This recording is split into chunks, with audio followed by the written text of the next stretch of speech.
when later the founding fathers formulated words based on the blessings of God's almighty grace within preamble to the Indonesian constitution, this is something that cannot be denied under any pretext.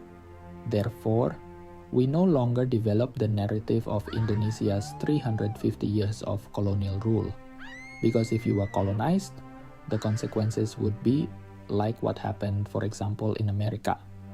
Native Americans who are mistakenly called Indians, according to current historians, estimate before the arrival of Columbus, before the arrival of Pizarro, before the arrival of Hernan Cortes, before the arrival of Amerigo Vespucci, who spread so much destruction civilization in the Americas. Before the arrival of these people, the Native American population, the estimate was between 50 and 110 million people. You can imagine now, in North America, you can hardly meet Indians or Native Americans, while in South America, they are somewhat lucky because they do assimilation, intermarrying with the colonizers. In fact, their numbers have actually decreased to a very small number compared to before. So that is real colonialism, as was also experienced by the neighboring country of Indonesia, a small continent called Australia, before the arrival of Captain James Cook, before the arrival of Matthew Flinders. The native population of Australia, who are often referred to as Aborigines, the estimated number was between 8 and 20 million people. Now there are 45,000 people left, and they live in conservation. What are they doing to native Australians from 18 to 20 million people, whose current estimate is only 45,000? Actually, that is colonialism. And what is extraordinary about Indonesia is, thanks to Allah's grace, as in the opening of their law, you notice what is happening in Indonesia is unique. Usually, when a country is colonized, the invaders leave it.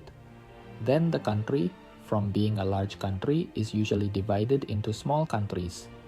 Formerly from Morocco, Tunisia, Algeria, Libya, Egypt, Palestine, Jordan, Syria, Lebanon, Iraq, Saudi Arabia, Yemen, Oman, United Emirates, Kuwait, Qatar, Bahrain, formerly under the auspices of the Ottoman Turks, until the Ottoman Turks were defeated in First World War. In 1916, there was a Sykes-Picot Agreement between England and France, and the expansion of the agreement divided the territory of the former Ottoman Turkey to become their dominion.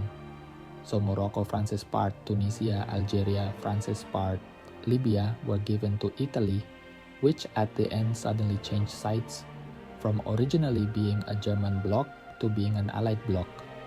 Then Egypt, for some time ruled by France and then taken over by England. Syria and Lebanon became France's rights.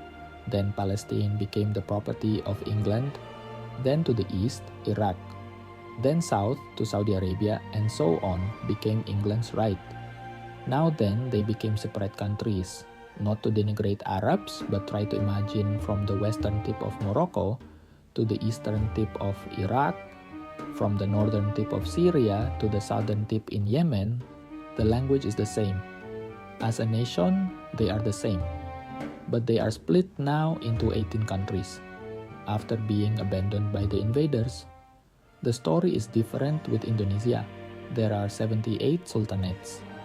We haven't counted the kingdoms yet. In Maluku, every village has a king. But once the invaders are gone, imagine all of them forming a country. The big one is called Indonesia. If it were not for the grace of Allah and the blessings of the struggle of our predecessors in Indonesia, it would not have happened. So you can imagine that 350 years later, Indonesia was not colonized. The new narrative is 350 years of the Indonesian nation's jihad against colonialism. Why jihad? This word is perhaps the right one for the Indonesian nation because it contains a large majority of ethnic Muslims and very tough and brave ulama. Let's discuss it in another episode, brother. And this is something that needs to be conveyed to the whole world. Maybe there are some native Indonesians or people who say, it's embarrassing for us to be colonized by a company. Yep, you have to read the book and ask for more references because this company is not just any company. It is Verenigde Oostindische Compagnie, or what was better known as V.O.C. at the beginning of the 16th century. A quite surprising data was only published in 2017 regarding V.O.C.'s wealth in 1637. Until 1637, V.O.C. was so confused because the profit was too big to buy anything else. They bought tulip seeds from Ottoman Turkey and brought them to breed in the Netherlands. So why did the Netherlands have tulips in the first place? It was because V.O.C. profits were too big in 1637, so they bought tulips. The price of tulips at that time was on the Europa market. One seed was the best variety. The definition of the best variety was the tulips planted in the courtyard of the Topkapi Palace in Istanbul. That was then sold to the Europa market. One tulip seed is equivalent to perhaps around $945. The seeds that are planted are not necessarily alive. So we can imagine that because their wealth was so great, the V.O.C. in 1637 bought up seeds tulips, royal tulips from Topkapi Palace in Turkey to be planted in the Netherlands.